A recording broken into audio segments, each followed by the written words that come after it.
Hi guys, welcome to our second Brains Gains video, and today we're going to talk about setting up your own business. You may already have started your own business, so hopefully this might help you too, and some of the challenges that we faced with our businesses when we started. So we just thought, as business owners, I mean, you've been a business owner a lot longer than I have, but as business owners, we thought it might be a good idea to share some of our knowledge and experience. Definitely, yeah. And experience is key, I think. Sometimes you can know everything you need to know, but sometimes you've just got to experience it and have gone through it to be able to give some advice at the end. So. Exactly. So we're gonna give you some pointers. My number one is team.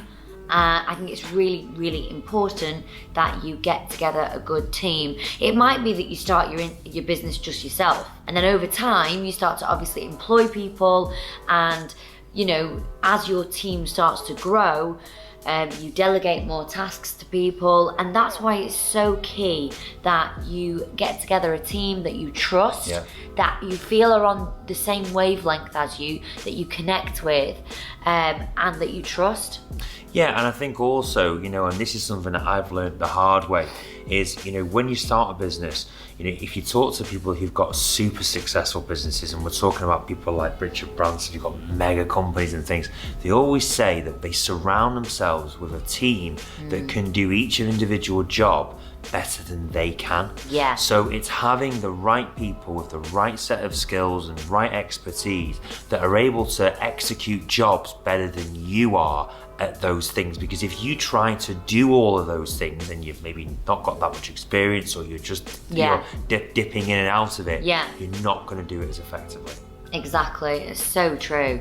And the thing is, I think for small businesses, when you start a business, one of the hard, and I don't know what you think about this, but one of the biggest steps is delegation. Yeah. Like I'm still not very good at it. Delegating things to people, because I think a lot of business owners tend to micromanage their businesses, and they sort of think, well, if I don't do it, then it's not going to get done. It's not going to get done, or it's not going to be as good as what I would do. So I think that is a really key step in, you know, becoming more successful and more sort of enriched as a business, is starting to delegate. And by getting the right team around you, you can delegate those things. So that is definitely very good. A good pointer. Team. Number two for me is you need to know what your market is, and I think it's important to know not only what sort of service or products, what you're actually selling, and is there a good market for it, but exactly who that market actually is, so that you can then take that to those people and sell it effectively. Yeah, I agree. And I think a lot of the times, you know, you can't underestimate market research, and also perhaps looking at your competitors, looking at businesses that are doing the same sort of thing as you are. What are they doing? Who are they providing it to? You know, what are their advertising strategies, you know? And I think nowadays we've got Instagram, we've got, you know, Twitter, we've got all these social media platforms, Facebook, and it gives us really a window and an insight into other people's businesses and how they're operating. So I think you really can't sort of take that too lightly. I think you've got to make sure that you do your market research. Like Martin says, find your target audience and make sure that you are providing the right thing for your audience. And the right information to those people, so that they can then seek you out. Number three for me, I think, is strategy. You've got to have a long-term business plan, and I think this probably goes back to our first video when we were talking about imagination and planning and all the rest of it.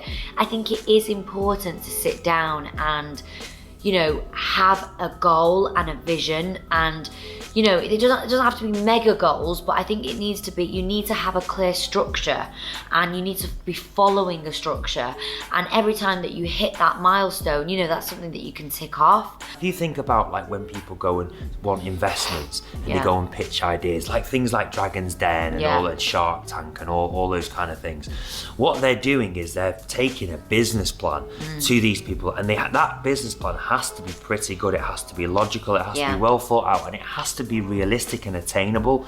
So even though you know this might be something that you're starting out on your own, you're still going to have a vaguish business plan of what you're doing, because if you don't, you're going to end up going into Stabbing it blind. in the dark. Yeah.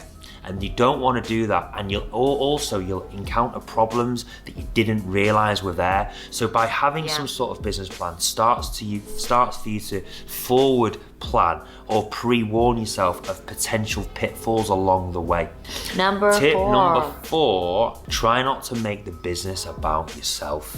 Okay, a good business does not rely on one person. So when I started out, I wanted to have the best private practice with all the patients wanting to see me and all these things. But unfortunately, when you do that, you can end up almost creating a monster that you've got to feed that monster all the time, and it almost you become a slave to it. So it goes back to part of the other, ties in with the other tip where we talk about delegation, but don't make it all about you.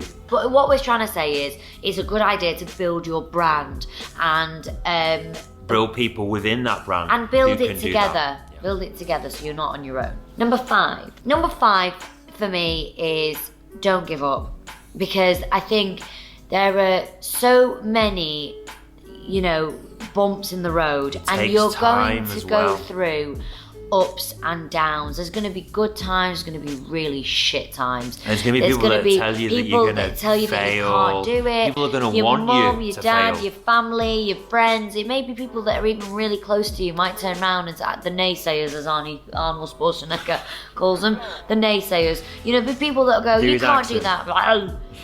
Yeah, no. No, but listen, it's true. You can't do it, but you can do it. So I think that's a big thing, and a lot of people, will try and stand in your way and say, are you stupid? You work at a salon. Why would you want to go on your own and do freelance? Or, oh my God, you're an associate. You've got you're doing so well. Or, oh my God, you've got you're a chef at a really good restaurant. Why do you want to go on your own? You'll have so many people that will stand in your way. See, I set my practice up from scratch. Don't give up. So don't be under any illusions. Now everything's great and I'm pretty busy and all these people. But you know what? For years, and I'm not talking months, I'm talking years, that place, it cost loads of money. It didn't make much money. It was hard work. And I used to think it's never going to get to the place where I want to. And also, when you are building your business and you're really involved in it, you almost sometimes continually always feel like that, even no matter what stage you're at. So it's a normal feeling, but it's a good feeling because it drives you on. Yeah, the goalposts will always move. And if you are somebody who's thinking about owning their own business or already does own their own business, you're pretty much the same type of personality. You're constantly pushing, you're ambitious and you want to do well and you're constantly striving for the next thing, and the goalposts will always and you'll change. Always feel like that. And you'll always feel like that. You'll always look at somebody else's Instagram or another dentist or another hairdresser or another salon owner or another, nurse or whoever. You may look at all these people and go, there's always someone out there better than me, and I want to be that good, and that's what drives us inevitably. But that is a really good tip, I think, is to really try, and every punch you get, get yourself back up, dust yourself off, and carry on going, because you will get there. Which brings us on to our next tip number 6, which is always take time now and again to try and look back and appreciate how far you've come. Look at what you've achieved, and you know what? Pat yourself on the back. I mean, I'm so guilty of that. I say it to you all the time. I'm like, I just want to be successful, or I just want to, and you're like, well, I'm like, for God's sake, woman. Yeah. But you take someone 10 years before us who's starting out now and want to be where we are. They think that's the dream. But and we still feel sometimes how we used to feel. Yeah. So take the time. Look at what you've got, appreciate it. A lot of people think success is happiness, and actually, I think you've got to be happy with what you've got. Exactly. Yeah. I hope that helped. And if it did help, leave us a comment, like, subscribe, And let us know. We've got more what videos topics coming you wanna up. Yeah, let us know what topics you want us to cover. We can bombard you with this all day. All day. We can keep going. No, let us know what you want to see next. Yeah. And I hope you enjoyed the video. See you I hope later. you really enjoyed Hannah's Arnie impression because she can do a loads better one than that. Get down. When he says about the yodeling, down. I know about Get yodeling. down again. About the yodeling. And he goes, look at me now. I can't do the yodeling one. Yodeling. No. Anyway, we'll shut up, leave you to it. Bye. Bye bye.